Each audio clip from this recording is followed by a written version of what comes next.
For centuries, humans have wondered if communication with the deceased is possible.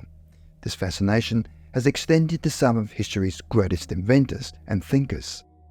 Thomas Edison himself speculated before his death about the possibility of building a machine that could communicate with the dead.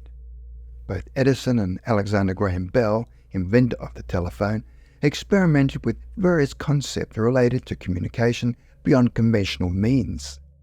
In the digital age, these communications have taken new forms, extending beyond traditional spiritual encounters to include phone calls, text messages, and emails from those who have passed on. Paranormal researcher Brad Steiger notes that phone calls from the dead have been recognized for decades by the paranormal community and suggests that the dead often have unfinished business on Earth. In his view, emails and phone calls are just another route to the living, especially to loved ones, relatives, and other significant individuals.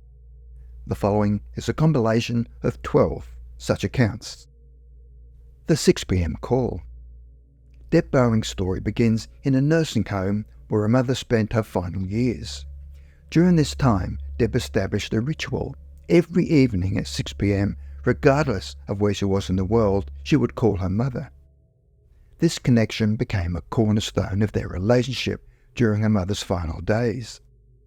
I called her at 6, and she answered, and we chatted for a few minutes, Deb recalled. I did that regardless of where I was in the country or the world. Her mother had a cockatiel named Nikki in her room, part of an Eden Alternative program at the nursing facility that incorporated animals to enhance residents' quality of life. She taught the bird to talk, whistle, and sing. One evening, during the regular call, Deb's mother asked her to wait a moment while she spoke to Nikki. When Deb asked who she was talking to, her mother simply replied, "Nikki." Deb laughingly told her mother she could talk to the bird after they hung up. Deb's mother passed away on Friday night at around 6:45 p.m. Her funeral was held the following Monday afternoon, with more than 300 people attending the gathering at Deb's home afterward. As the crowd began to thin in the early evening, the phone rang at exactly 6 p.m. I picked up the phone and I said, "Hello," and there was no one there, Deb remembered. I said, "Hello," and there was no one there. The caller ID displayed unknown number, and Deb, still in shock from the funeral, didn't think much of it.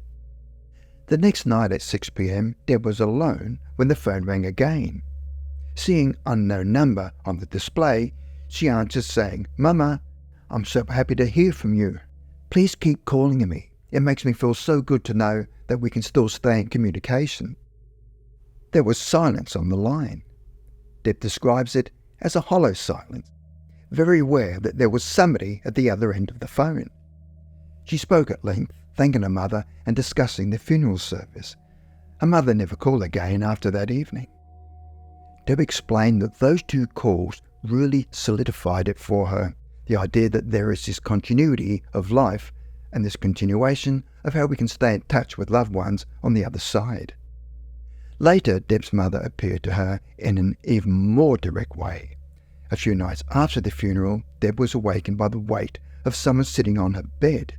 She felt her mother's distinctive hands running through her hair, and then she spoke.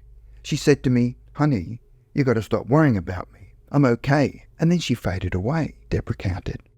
I think that's probably one of the most comforting things that I've ever had happen to me. Johnny, your mother. Dr. Scott Roggio, in his book Phone Calls from the Dead, recounts the experience of Dr. Medved.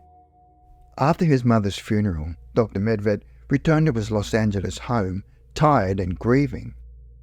An early morning phone call at exactly 6:30 a.m. woke him. The voice on the phone said, "Johnny." It was a little odd sounding, and I thought it was one of my sisters, Dr. Medved reported. After asking who was calling several times, the voice finally said, "Your mother." Dr. Medved noted that the voice exactly matched his late mother's. After those 2 words, the voice trailed off into a whisper. Though he continued speaking, there was no response, but the phone line remained open without disconnecting. Like Deb's experience, there was no typical dial tone or click of someone hanging up, just silence. Tell him to come home. Another story from Dr. Rogo's research involves an 18-year-old named Carl, whose 80-year-old grandmother had recently passed away. They'd shared a close bond, and during the last years of her life, the elderly woman who had grown deaf would often call Carl when she needed assistance. If unable to reach him directly, she would call his friends, invariably asking, "Is Carl there? Tell him to come home now." Only 2 days after his grandmother's death, Carl visited his friend Peter. During their visit, the phone rang, and Peter's mother answered. She told Carl it was his grandmother asking to speak with him. "This is Carl's grandmother," she said on the phone. When Peter's mother called down to Carl, Peter remarked that Carl turned all colours. According to Mrs. Deskell, Peter's mother, the voice delivered the same message she often delivered when alive, requesting that Carl come home. When Carl got on the line, the voice had stopped speaking, though the phone line remained open. Later that night, back at his own home, Carl answered several phone calls with no one on the other end. Peter, who had gone home with Carl, witnessed these calls as well. Mother's Day message. Mary Cale reported her experience in Fate magazine in 1953. One evening in May 1943, as she relaxed listening to her favourite radio program, the phone rang with a long-distance call. In a confusion of sound, I heard what seemed to be several persons talking all at once. Then I nearly fainted as I heard the breathless voice of my little girl Peggy, who had died when she was 12. Mary wrote, Peggy's voice, which Mary remembered well, said, "Hello, Mum. How are you? Can you hear me? Hello, Mum." Mary begged the operator to clear the line as Peggy continued speaking. "Mum, can't you hear me?" Though Mary responded, it was like talking through a storm. Suddenly, silence fell. When Mary told the operator the call must have been intended for someone else and gave her name and number, the operator responded, "You positively are the one they want." Peggy's voice called out again, through a rushing as of great winds before fading into silence. Mary frantically called Peggy's name, but there was no answer. When she asked the operator to trace a call, the operator replied, "We have no record of incoming calls." Peggy had called not only on Mother's Day, but from beyond the grave, as she had died just 6 months before. Clean your attic. A more recent case involves Jack Fries, who passed away unexpectedly in 2011. Shortly after his funeral, his friends began receiving strange emails from his account. 5 months after Fries' death, his best friend Tim Hart received an email from Fries' account with the subject line, "I'm watching." Hart told the BBC, "I turned ghost white when I read it. It was very quick and short, but to a point that only Jack and I could relate on. The message read, 'Did you hear me? I'm at your house. Clean your effing attic.'" Before Fries died, Hart and he had been alone in Hart's attic, discussing what to do with the space. Just he and I were up there. Hart emphasised making the specificity of the message particularly striking.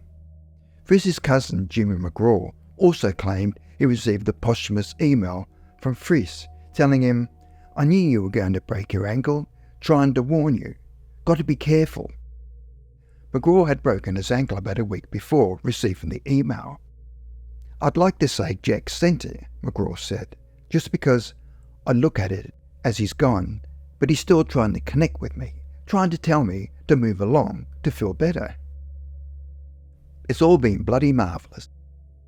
In 2017, Australian journalist Mark Colvin died at age 65. He was a universally admired broadcaster and author with an active Twitter account. News of his death broke at around 11:40 a.m, and Twitter was immediately flooded with tributes. Then at 1:18 p.m, nearly 2 hours after his death was announced, his account posted a single tweet. "It's all been bloody marvellous." The Artist's Absolution. Brad Steiger, paranormal researcher and author of Touched by Heaven's Light, recounts the story of a London art gallery owner who received an email from a deceased artist, a long-time adversary. After being repeatedly rejected by the gallery, the frustrated artist died suddenly from massive heart failure. The gallery owner was devastated, fearing that he had died from a broken heart caused by her refusal to sell his work. One morning, an email appeared under the artist's name. Shaking with anxiety, the gallery owner read a message that absolved her of any role in his death. He had died from a congenital heart problem, not the stress of rejection. Apparently, he needed this closure to move on in the spirit world. 3 months of static. A woman named Stephanie shared her experience with BuzzFeed. After her father passed suddenly, having been unconscious for the last several days of his life, she received a series of phone calls that were silent or contained only static. This continued for 3 months. One night I dreamt I got one of the phone calls, but instead of silence, it was my father. He said, "I just want to tell you that I love you." I woke up in tears, and I never got another call, Stephanie reported. The phone in the casket. A Reddit user who worked answering phones for various businesses, including funeral homes, shared a particularly striking story. They took a message from a distraught woman whose mother had recently passed away. The body was already at the funeral parlour, with visitation scheduled for the following day. The woman called because she and her family had just received a call from her deceased mother's phone number, and she wanted to know if her mother's phone was still in her jacket pocket. When the funeral director was informed, he responded, "This kind of thing happens more often than you would think." The Reddit user also mentioned finding at least 3 stories of people requesting to be buried with their cell phones. I'll be okay. A Reddit user named Lou shared a story about her grandmother receiving a phone call shortly after her grandfather's death. The phone started ringing. She picked up the phone and her face went completely pale. When she hung up, she started crying, Lou wrote. Her grandmother explained that it was her grandfather on the phone. She recognized his voice, and it was whispering that he was okay, and that she would be okay too, even without him. They'd been married for 61 years, and were still deeply in love when he passed away. This helped my grandmother a lot. She wasn't a believer in paranormal stuff, but it made her think a lot about that, Lou noted. We had a lot of strange things happening after his death, but always on the good side of strange. The answered prayer. A man on Reddit shared that his father had died of cancer over 10 years prior. A little less than a month after he prayed for a sign that there was something after this life. One early morning at 3:10 a.m, he received a voicemail from a private number. Through static, his father's voice emerged and said, "Hello, Jacoby," a name only his father called him by. "I just wish I'd woken up and answered that call," he wrote. "And yes, I still have it recorded. And when I let my family and friends listen, we all agreed that it was his voice." The Professor's Guidance. Brad Steiger also tells a story of a graduate student in biology who received an email from a favourite professor who had recently passed away. The student had been working on a complex experiment under the professor's guidance, but had become unsure of his ability to complete the work alone. Just as he was ready to abandon his grant, a subject-less email appeared on his home computer. It contained a message from the professor assuring him that it was on the right course, with knowledge of the grad student's work that could only have come from his mentor. Interestingly, despite reporting the experience to a paranormal researcher, the student never fully believed his own experience and always thought a scientific explanation. Having no prior interest in the paranormal or belief in the afterlife makes his account all the more compelling. These accounts, spanning decades and ranging from phone calls to digital communications, suggest that the bonds we form in life may transcend death in unexpected ways.